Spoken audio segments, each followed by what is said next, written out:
जीवन में सफल होने का आज मैं गुरु मंत्र बता रहा हूं।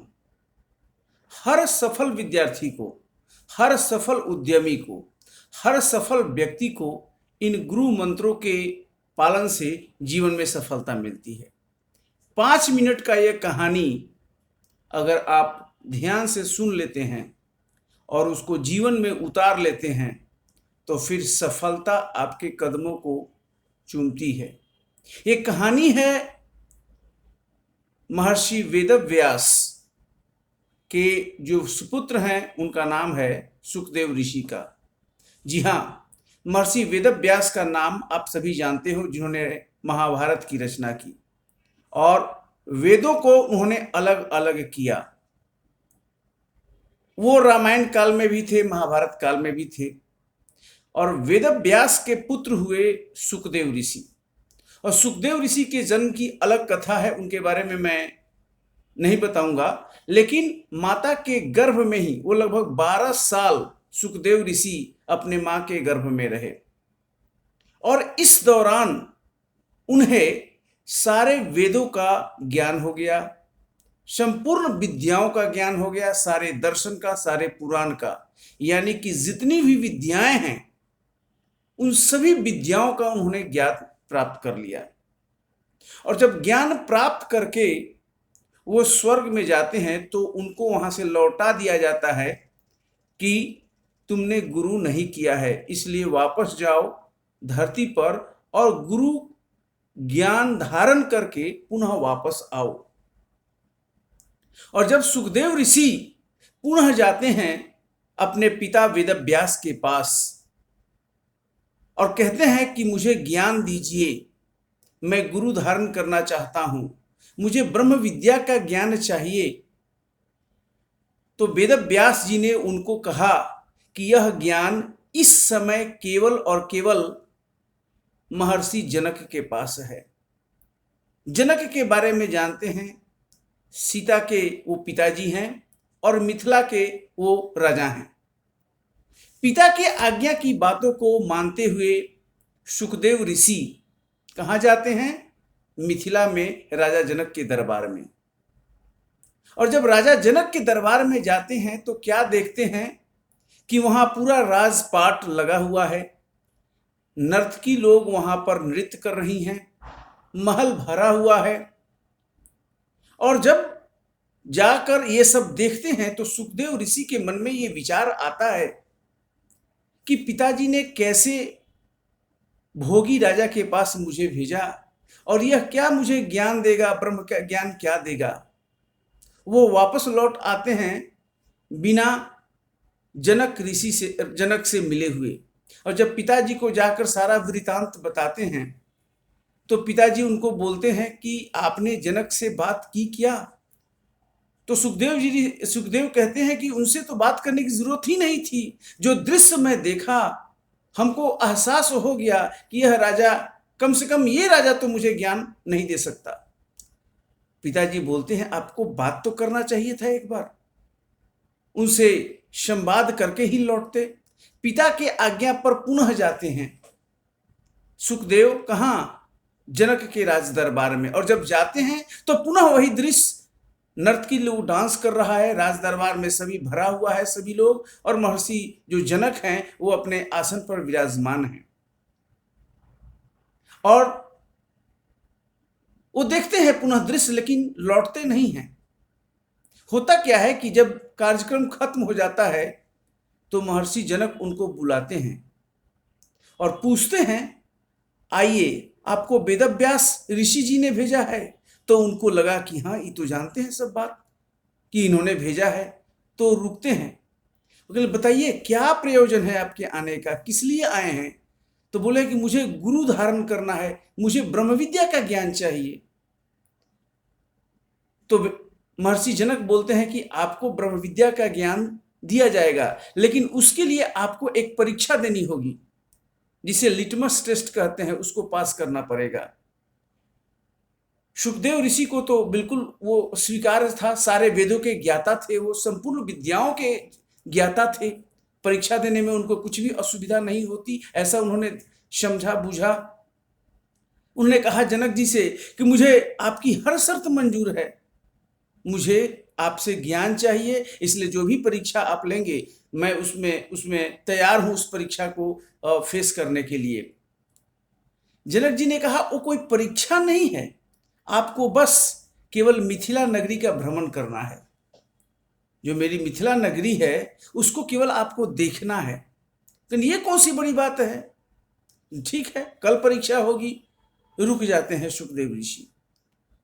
अगले दिन क्या होता है कि दो लोग सुखदेव ऋषि के साथ लग जाते हैं, जो उनको मिथिला का चक्कर कराने के लिए साथ हो लेते हैं।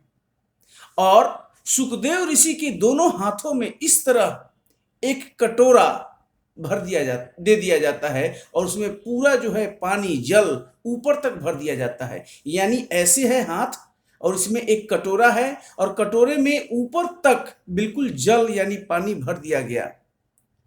परीक्षा ये है, जनक जी ने ये कहा कि एक बूंद भी अगर पानी गिर गया कटोरे से, मतलब कि कटोरा से कोई भी पात्र समझिए, तो फिर आप परीक्षा में फेल हो जाएंगे, आपको ज्ञान नहीं मिलेगा। ठीक है, सुबह हुआ, सुखदेव जी तैयार हुए, उनके हाथों में वो कटोरा रखा गया, पात्र रखा गया, पात्र में पूरा ऊपर तक जल भर दिया गया और सुखदेव जी चले कहाँ, ब्रह्म विद्या का ज्ञान लेने के लिए, सुखदेव जी चले पूरा मिथिला का चक्कर लगाने के लिए। सुबह से शाम तक पूरा मिथिला को चक्कर लगाया और लाकर शाम को पुनः राज दरबार में जनक के सामने आए। नहीं महाराज हम आ गए। तो जनक जी ने प्रश्न किया, कहिए सुखदेव जी आपको कैसा लगा हमारी मिथिला की नगरी? तो नहीं महाराज हमने तो मिथिला की नगरी देखा ही नहीं। तो उनको आश्चर्य हुआ, क्यों, आप तो पूरा मिथिला नगरी का चक्कर लगा के आए हैं पूरे दिन भर। कि महाराज ये सही बात है कि पूरा मिथिला नगरी का मैं चक्कर लगा के आया, लेकिन मैं वस्तुतः मिथिला नगरी को देखा ही नहीं कि वो कैसा है, क्योंकि मेरा पूरा का पूरा ध्यान इस कटोरे पर यानी पात्र में जल पर टिका हुआ था कि जल का एक बूंद भी गिर न जाए, जिससे मैं जो आपकी शर्त थी वो भंग न हो जाए। मेरा पूरा का पूरा ध्यान कटोरा और कटोरों के अंदर जल पर था कि वो गिरे नहीं। मैं बाहर में नहीं देख रहा था, मेरा पूरा का पूरा ध्यान कटोरे पर था। महर्षि जनक बोले, ब्रह्म विद्या का पहला फिलॉसफी, ब्रह्म विद्या का जो पहला ज्ञान है वो यही है कि आप जिस वस्तु पर केंद्रित कर रहे हैं ध्यान, उस वस्तु पर ही केंद्रित करें। आपका ध्यान बाहर के विषयों में, बाहर ध्यान न केंद्रित हो, बल्कि उस कार्य को करें जिस कार्य को आप कर रहे हैं। मन तुम्हारा एक है, चाहे जिधर लगाओ, नाम लो राम का या हराम में लगाओ। इसलिए कई विद्यार्थी लोग बोलता है कि हमारा पढ़ाई में मन नहीं लगता है, याद नहीं होता है, कंसंट्रेशन नहीं होता है। वेदों में, योग में जो ब्रह्म विद्या की पद्धति बताई गई है उसमें बताया गया है कि मन को रोको, क्योंकि मन का चंचल होता है, मन को चंचला कहा गया है और मन हमेशा बाहर घूमता है। हजारों तेज पवन से तेज उसका आकार है। अभी आप यहां बैठे हैं, तुरंत आपका मन दिल्ली चला गया, बेंगलोर चला गया। जागृत अवस्था में मन लगातार इधर उधर जा रहा है। मन को रोकना है, कहां पर कैसे रोकना है ये है। अगर विद्यार्थी या कोई भी उद्यमी या योगी साधक अगर मन को रोक ले तो उसकी आगे की यात्रा आसान हो जाती है। मैं बेसिकली विद्यार्थियों को बताना चाहता हूं, इस कहानी से यही सीख मिलती है कि हमें जो हम काम कर रहे हैं, अगर हम पढ़ाई कर रहे हैं, अगर हम किसी भी कार्य को कर रहे हैं, तो उसमें हमको पूरा का पूरा ध्यान 100% देना है। ये नहीं कि हम यहाँ पढ़ रहे हैं और सोच रहे हैं कि अरे हमको तो वो भी जाना है, हमको तो खेलना भी है, अरे वो भारत पाकिस्तान का मैच हो रहा होगा, IPL हो रहा होगा, हमको वहां जाना है। Then it is diversion.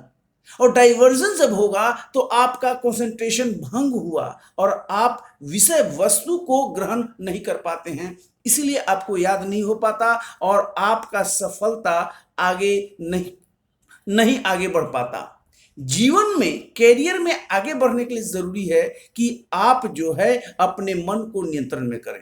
आज मन पर नियंत्रण नहीं करने के कारण लोग जो है अनेक प्रकार के दुर्व्यसन के शिकार हो रहे हैं, नाना प्रकार के व्यसन को ले रहे हैं, धारण कर रहे हैं, खैनी खाते हैं, सिगरेट पीते हैं, दारू पीते हैं, गलत गलत काम करते हैं, हत्या, अपहरण, तमाम सी बातें क्यों हो रही है? क्योंकि मन वो आपके माध्यम से करवा रहा है। उसको रोकिए।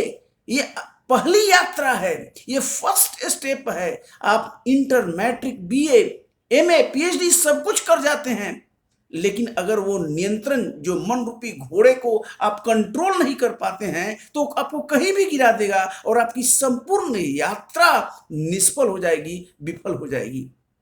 कैसे रोके मन, कहाँ रोके? ये बहुत जरूरी है मन को रोकना। ये ब्रह्म विद्या विहंगम योग का ज्ञान है। जब ये ज्ञान आप धारण करते हैं तो गुरु भेद से बताया जाता है कि मन को कहाँ रोकना है। इस तन में मन कहाँ बसे, निकस जाए नौ ठौर, गुरु भेद है तो परख लो, नहीं तो गुरु करो और। ये गुरु का ज्ञान होता है जो बताया जाता है, ये गुप्त विद्या है जो बताया जाता है मन को कहाँ रोकना है।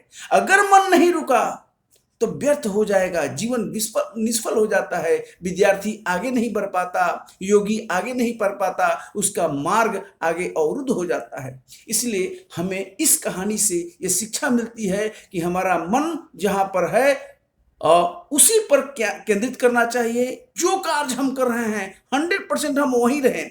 ये नहीं कि अभी हम पढ़ाई कर रहे हैं और कहीं और की बात सोच रहे हैं, वो विफल हो जाता है। अतः आप सभी से निवेदन है कि आप इस बात को समझें और अपने आप को जीवन में एक सात्विक राह पर, एक सही रास्ते पर लाने के लिए मन रूपी दानव के चंगुल से अपने आप को आजाद कीजिए। इसे जरूरी है जीवन में एक सफल व्यक्ति बनने के लिए। कैसा लगा ये वीडियो? इस वीडियो के कमेंट बॉक्स में आप अपने सुझाव, आप अपने विचार व्यक्त कर सकते हैं। बहुत बहुत धन्यवाद। ओम शांति।